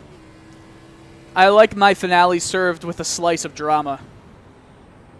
3 wide, Lariah on the bottom. They touch. Miller loose. Up and into the outside. Takes out the number 81 machine at that point. That's the heaviest damage to Shane Parrish and if anybody else. And then the innocent victim, the number 23 machine of Matthew Barra on the bottom. Third caution. We slow things down. And I don't know if... I mean, I think this hurts Farinaj, right? Because Danson still had about a second until he got up to the next points Hey, guys, paying please, position to get to Ross Cato. Now that it's a yellow where he doesn't have to deal with a wave around, those left cars aren't going to be in the way anymore. So he will be right behind Cato. Now, it could also serve as a second opportunity for Andrew Farinaj to get a shot at Agnell Phillip, because Agnell Phillip had cleared him, had it opened up about a car length of an advantage. That's not huge, but it is significant. So I don't know who this really benefits, but I'll take 2 slices of late race drama. Oh, are we going to have pitters? This is I think this was the smart idea. Oh. Farinaj to pit road. Oh, what in the world? Danson's also 43 down pit road. So your 2 championship contenders on pit road. That means they are both going to have to deal with lots of traffic. The number unsure. Trudell, Chambliss, Leschinski, Cato stay out. It may just be those 4, which means it won't be a ton of traffic.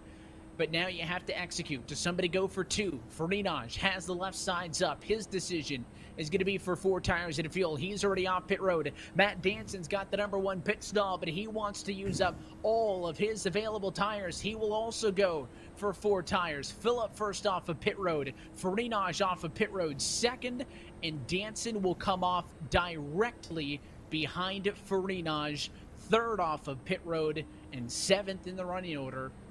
They were once separated by 5 positions. Now it's 1. Pit road is now open. I mean, I don't blame those 4 for staying out though, because they just pitted under that last caution and they got Yeah, what? they're only 2 8 or 3 laps green old flag tires. laps? Yeah, so not even 8. Yeah, you're right. More like 2 or 3. The difference is huge, though, in 5 laps' time. In 5, we were green for 2 laps. Like I know. And Trudell and Chambliss have pace. The 7 and the 25 have been in the top 5, and I think Trudell was holding up Freenage on that long green flag run, so I don't, like... There's no telling what's going to happen at the end of this race. I think Trudell's sitting in a good spot, but he's going to have some angry championship contenders right behind him. Well, Lord I knows wouldn't wanna all see we him hit needed my was... rearview mirror. Yeah, all we needed was another late race restart with some slower cars in front of the championship guys alongside All right, each other 20 to go. fighting Go get 'em. for them. I'm just trying to do the math in my head to try to, get us as close to an exact number as we can get, right, in terms of, where is that cut? If Farinaj were to win this race, 94 car by. he would have had to make up position when the yellow 9 flag came out. points on the next closest car. the That difference 88 would mean car that by. he would had the need position when the yellow to flag came finish out. if they were with the bonus point, because he would lead a lap, he needs to get 8. So if Danson finished 5th, he would score 32 race points. Farinaj would score 40. That's your 8-point difference. But then keep in mind, Farinaj would get 1, Danson has 2. So I think the cut is P6. Farinaj would need to win, Danson would need to finish 6th or worse. It was a very real possibility when Farinaj was 1 spot away for the race lead and Danson was stuck in 7th. So ultimately, I think this yellow's going to hurt Farinaj, although these guys have been, for the most part, in clean air all night, right? Danson certainly has, and Farinaj has spent most of his night inside of the top 10, to the point to when he got up there, it was spread out. They are going to have a lot of traffic. The guys on their door, Agnell Phillip has already showed us, are not going to just back off and make it easy for them. My biggest concern is my car making it to the end of this race. Yeah. Same here. Yeah. Alright, man, we're going green next time. Because you have Agnell Alright, Phillip, man. who's Line been up on the fast and outside shown row that now. I'm not Catch going the to give. And then 42 car. with a little bit of a dark horse, and the 90 machine of Eberhard has climbed all the way up from the depths of hell, basically, from that 90 machine towards the rear of the grid. And then kind of another 2 dark horses. There's Liam Machine and Sam Nieto, both on fresh tires. But and Trudell and Shameless have been fast. All 3 of these team cars, the Extreme Motorsports guys, decided, let's just stay out. Try and get a good team result here. And get a point for leading a lap, even though it's under yellow. Still cashes out just as well. Yeah, and I think I really feel like this is a good spot for Trudell. It's just I don't know how aggressive everyone's gonna be. It's gonna be letting a bunch of bulls out for a stampede when the space car comes down. Let's see if this is our final attempt. It'll be a restart with 16 laps to go. Kyle Trudell is leading this race. Your top 4 did not pit. That's Trudell and Chambliss on the front row, Leszczynski and Cato on row 2. Everybody from Agnell Phillip on back with fresh tires. It includes your championship hopeful Andrew Ferdinand in 6th, and your championship leader, Matt Danzig, in 7th. Don't count out Daniel Eberhardt, 8th, Liam Sheen, 9th, all on the same pit strategy to try to fight for the race win in this IRAPS 125. Green flag flies. We're underway, and it's a great start for those Extreme Performance Motorsports Toyotas on the bottom. They will rocket to 1-2. Chambliss falls to 3rd. Here's the battle behind in traffic. Ferdinand in the middle. Danzig on the bottom. Say hi. Oh no, Agnell Phillip! No! Save it! Ooh, he lost the arrow when the 25 came down. I don't know if he saved it. He did. No caution. We stay great. Agnell Phillip with a great piece of driving. He was maybe an inch off of Andrew Ferdinand, who was trying to make a pass at him at the time. Not involved. Phillip out of the battle for the race win. So Ferdinand up to 4th, but for how long? Ross Cato trying to be a spoiler. He's looking to the outside. Meanwhile, those cars at Old Tires holding strong for the moment. Now here comes Daniel Eberhardt behind the 88. All clear, all clear. 90 machine all of a sudden is flying, and he's going to tuck to the inside of Freenage as well. I told him to watch out for him. And Ferdinand needs these guys to be fast enough to hold off Danzig, but not fast enough to pass him. You've got hungry, drivers like Nieto, like Washington onto the scene. I already shouted out Liam Sheen. How about, Braxton DeWeese there as well, all with things to prove. Ferdinand inching closer down to the battle up front as the fight is on for 2nd. Chambliss trying to get 2nd back from Leszczynski. He'll do it on the outside. How aggressive do you be if you're the 88? Laps are winding down, and these two are fighting. He's going to look to the inside. There's nothing there yet, but You got one inside. how desperate do you get? How desperate do you get if you're Daniel Eberhardt? Because you're in the middle of the 2 championship contenders right now. Say hi. There's the car on the low side. They are in the middle of all of it. That is Ferdinand on the bottom. Danzig passing Nieto for position. That was temporarily the other way around in a side-by-side run to the line last time. So Danzig back up to position number 6. And now Ferdinand seemingly with a better place to go on the bottom. They are door banging with the 88 car. The fight for 3rd. Ferdinand gets the spot from Leszczynski. Eberhardt going to follow through on the bottom. It's going to be awfully close if they can reel in Kyle Trudell in time. Ferdinand now sets his sights on the 25. Danzig's upset. Gets chopped off as Leszczynski came across the nose. Yeah, he's very upset there. I would be too, because the 03 just door banged the 88 and cut off the 05. You're not making many friends out there right now, Leszczynski. If you cause an incident, if Danzig's in an incident, if Ferdinand are in an incident, it is over. You need to race hard, but you need things to stay clean and green. It looks like Danzig will win out in that battle with Leszczynski on the outside. How about a shove from Daniel Eberhardt as he pushes Ferdinand off and into turn number 1. So now side by side with Chambliss in a battle for 2nd spot. But Chambliss won't go quietly into the night. Does Eberhardt go for the pass? No. Again, pushing the 88.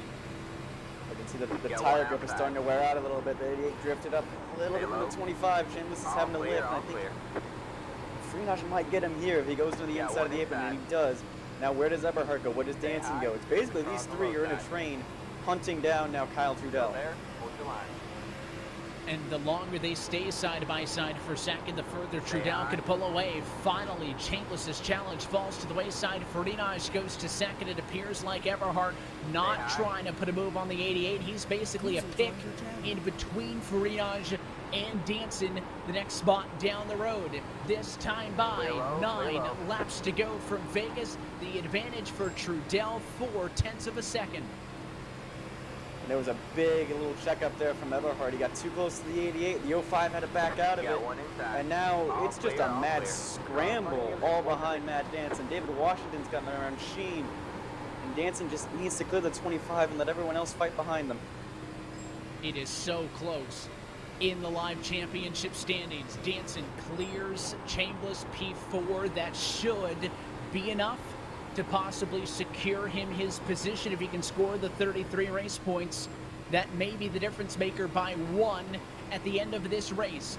Andrew Fridage needs one more spot. He closed the gap. He was the fastest car on track the last time by. Still trying to get a little bit extra at the pace he's going. Coming to 7 to go next time by. Fridage with a real opportunity to win this race. Although, what do you do if you're Trudell? All clear. What do you do? He's got 2 top 5s. He's got 4 top 10s. I don't recall his last win. He's gonna play aggressive. There's 6 laps to go. You go for the win. You go for the win. I'm just so curious how Eberhardt's going to factor into this. Of course, Eberhardt and Fridage, longtime competitors. There's been so many times where Eberhardt has played second fiddle to Fridage, and he wants to beat him. Don't take this little bit of help as he's pushed him a couple of times as a peace offering that's going to go all year. Eberhardt wants to beat Fridage for a Cup Series championship starting next week, but at the moment, I think right now he's trying to help out his longtime friend. He is not trying to pass the 88. He is trying to give him a push when necessary, and here we go. Fridage to the bottom, and Eberhardt going to give him a touch, side by side for the race lead, and a new race leader. At lap 120, it is Andrew Fridage leading the championship race. Although I think the worst case scenario for Fridage is Eberhardt slowing up Kyle Trudell and putting him right into the clutches of Matt Danson. The 05 is right there in that 7 car. I don't know if he can hold off that 05 for a whole lap. If I was Eberhardt, I probably would have stayed behind the 7 and held.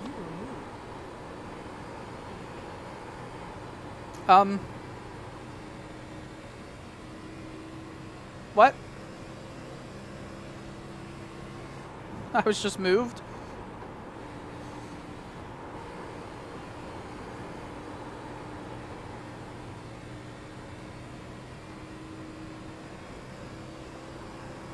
Okay. Where am I?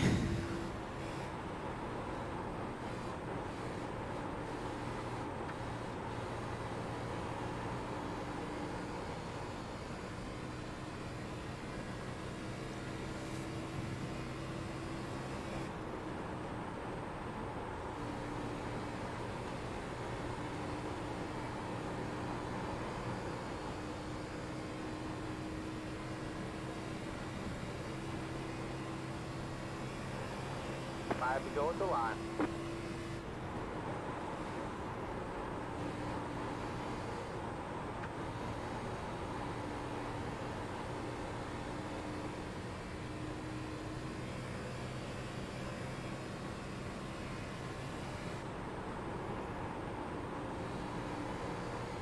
Two laps to go.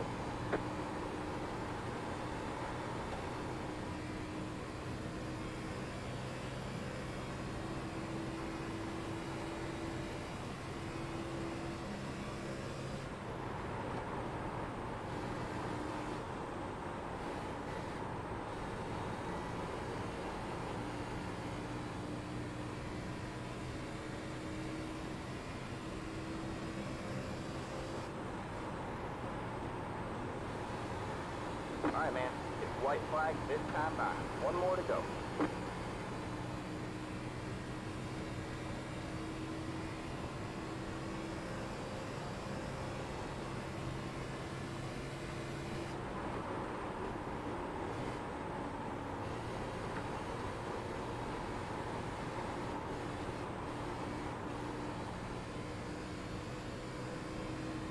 Good race, good season, good championship there, Matt.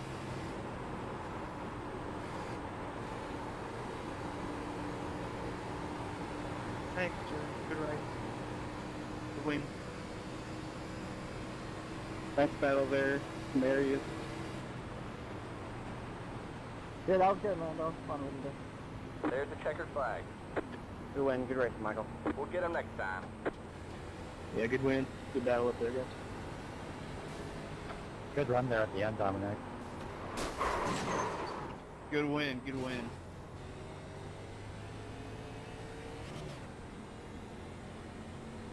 Good win, Andrew. Congrats, Matt. Yep, congrats. Good race, Steven.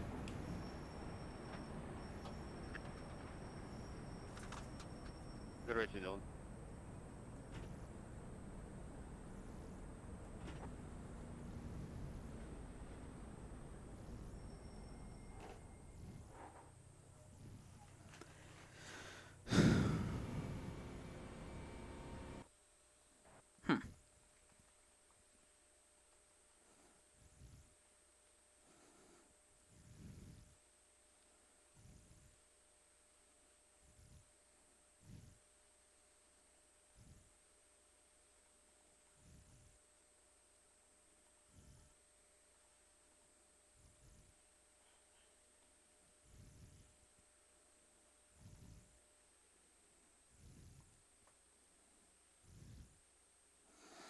Oh well.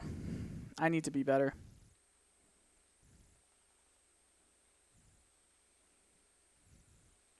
I need to be a better driver.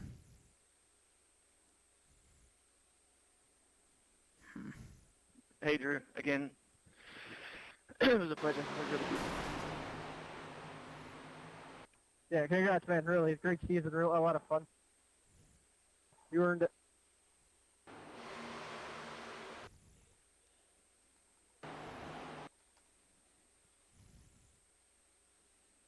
Just want to see.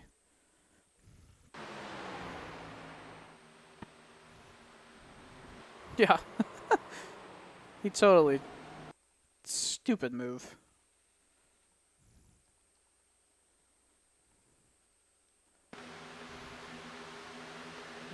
In the end, keep it clean amongst each other. I don't even know who I want to give like the underdog to, because I don't even know. Like there's a couple drivers like Liam Sheen, a top 10 finish in 8th place. What a drive! What an up and down day he had. Braxton DeWeese, a good finish in 9th. Michael Lariah, a good finish in 10th. And it was hard racing just for those top 10 spots, and it really was a good showing, I think, from everyone in this field. Even if we weren't showing it on camera, but it was really good racing. Yeah, through Lariah and Deweese, as you mentioned, and the rest of the field here, this race ends up with 18 cars on the lead lap. So the reason I was moved was because I was breathing. Dominic Howe and Gary Weaver in the top 15. Ross Cato, Brian Chambliss, Matt Mara on the lead lap. Oops. And everybody, right? I mean, Tom Morano, Nick Mara. Sounds like I'm sprinting. 20, those lapped cars became a very important factor when Danson was one of them. Yeah, they were like Howe and Morano were fighting each other hard for good reason. They were on trying to fight for that lucky dog position. They knew a caution could come out. Hey, if you're a lap down, that's what you're supposed to do. But I think I got a really all right, guys.